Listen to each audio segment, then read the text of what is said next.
Hello everyone, and welcome. Today we're going to explore some fascinating aspects of grammar as part of Mega Goal 2.2. Our focus will be on Unit 12, titled, What Would You Do? This is the first slide, so I just want to give you a quick overview.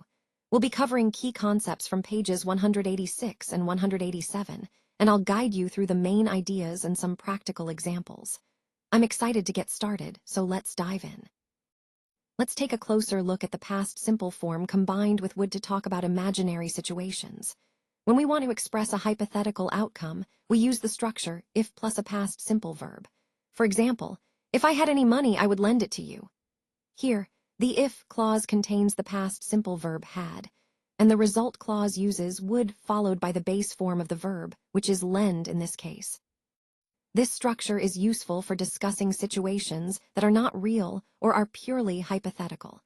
It allows us to imagine possible results if certain conditions were met. The key point to remember is that would or could might is used in the result clause to express the outcome of the imaginary scenario. So, essentially, we're talking about unreal situations in the present or future, and this form helps us communicate those ideas clearly. This is an important part of understanding conditional sentences, especially the hypothetical or second conditional, which is often used in everyday conversation to discuss what could happen if something were different. Let's take a closer look at the structure of would have plus V3, which is used to talk about things that didn't happen in the past. It's often used to express regret or criticism about past actions or situations. For example, if I had got enough money, I would have bought the camera.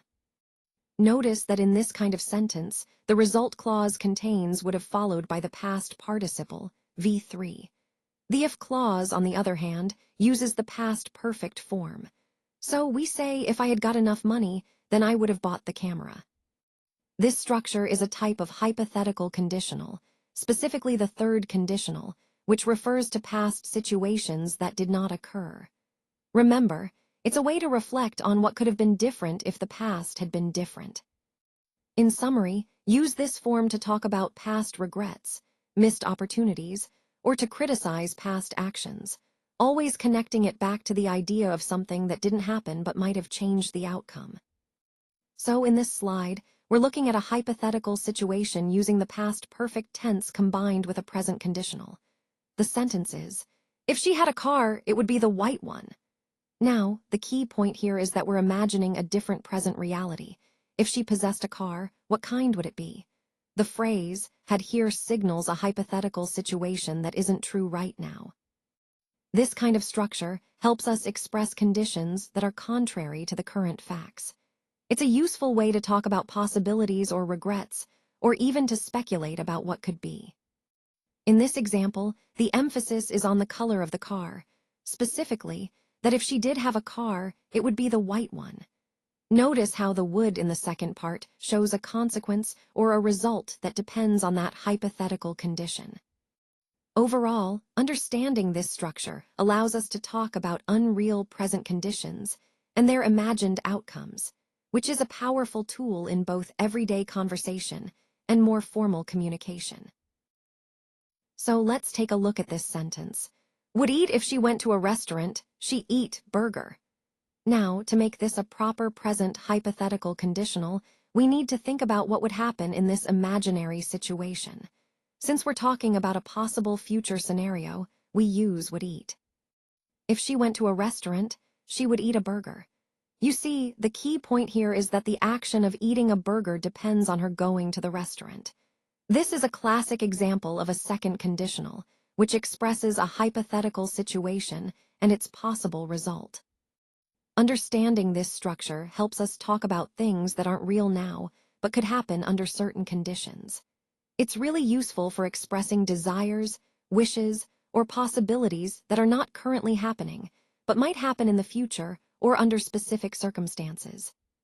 So the main takeaway is that in present hypothetical conditionals, we use would plus the base form of the verb to describe what could happen if a certain condition were met. And in this case, the condition is her going to the restaurant. If I were a millionaire, I would buy a house. This slide highlights a common way to express hypothetical situations using the second conditional. Notice that we use were instead of was in the if clause, which is a key point in forming these types of sentences. This structure helps us talk about things that are not real right now, but imagine what we'd do if they were. It's a great way to practice expressing desires or hypothetical scenarios, which is central to improving our language skills. Connecting this to the overall theme, mastering these conditional forms allows us to communicate more fluently about unreal situations and future possibilities.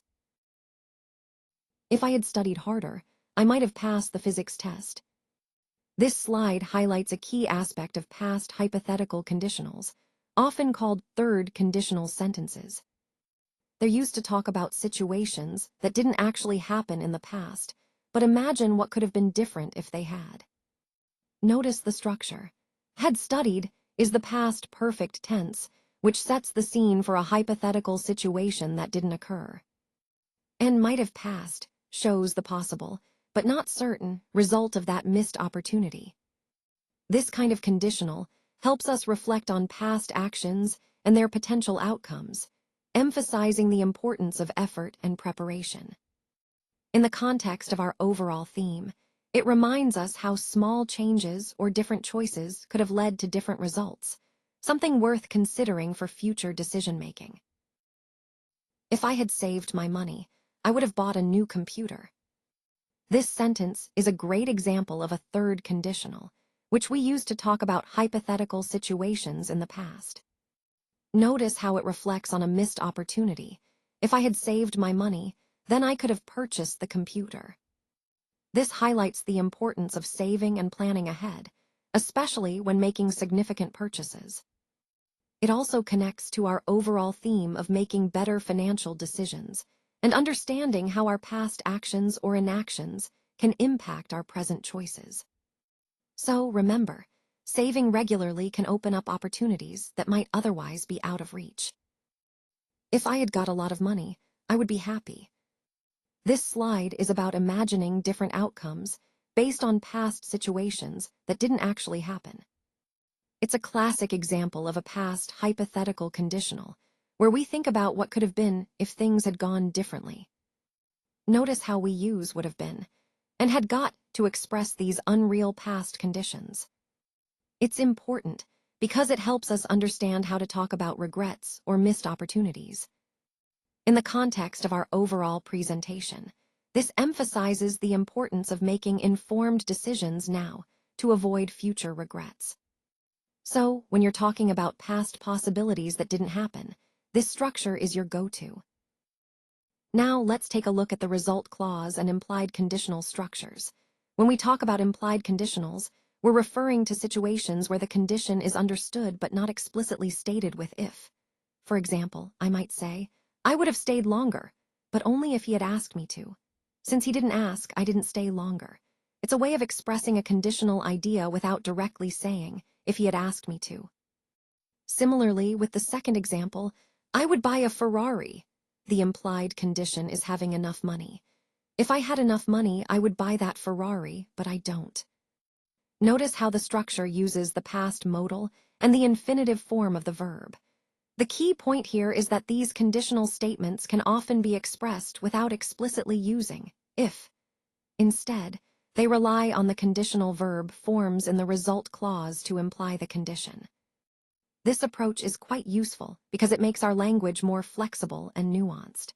It also helps us express hypothetical situations more naturally, especially when the condition is understood but not directly stated. So, in summary, understanding these implied conditionals and how they are structured can really enhance your ability to communicate complex ideas more smoothly and effectively. When I face a challenge or need support, I would ask for help. Reaching out is a key part of effective communication and teamwork. It shows that I recognize when I need assistance and that I value collaboration. Sometimes, I might go to the restaurant, which in this context could symbolize stepping into a different environment or seeking a change of scenery to gain new perspectives. This act of going to the restaurant can also represent taking a moment to pause and reflect. Overall, these points highlight the importance of knowing when to seek help and the benefits of doing so, aligning with the broader theme of building strong, supportive relationships and fostering open communication. When faced with an emergency, my first instinct is to call the firefighters. They're trained to handle fires, rescue situations, and other urgent threats. Getting them on the scene quickly can make all the difference in keeping everyone safe. Next, I would call the police. They're essential for handling any security concerns, managing the scene, and helping with situations that might involve threats or criminal activity. Both calls are crucial because they ensure that the right professionals are involved promptly. It's about acting swiftly and knowing who to contact to get the help needed. This ties into the overall theme of preparedness, being ready to respond effectively when every second counts. Knowing when and how to call the right emergency services can significantly impact the outcome of any crisis. Let's talk about using was or were with subjects like I, she, he, or it. Typically, was is used with I, he, she, and it in the past tense, but were can also be used, especially in more formal writing. In fact, were is often preferred in formal contexts or in written language. Now moving on to the past perfect and past simple tenses. When you want to describe a situation that looks as if it didn't happen or is unreal, you can use the phrase as if or as though. For example, you might say, "You look as though you hadn't slept well." Here, you're implying that, based on appearance, it seems like you haven't slept. Similarly, he behaved as if he were a clown. Notice that even though we're talking about a real person, the behavior is described as if it were unreal or imaginary, which is why we use were instead of was, regardless of the subject. This construction, using as if or as though, is very useful for suggesting unreal situations or hypothetical scenarios. The key point is that when expressing these kinds of unreal or hypothetical situations, especially in formal writing, were is generally preferred, even with singular subjects. So remember, as if and as though help us create those imaginary or unreal situations, and choosing were or was depends on the level of formality and whether you're writing or speaking. In this slide, we're focusing on how people sometimes behave as if they are a certain way, even if they are not. For example, he acted as if he were a king. This means he behaved with the confidence, authority, and presence that a king might have, even if he wasn't actually royalty. Now let's consider the sentence. Sammy is not a king, but he acts as if he were one.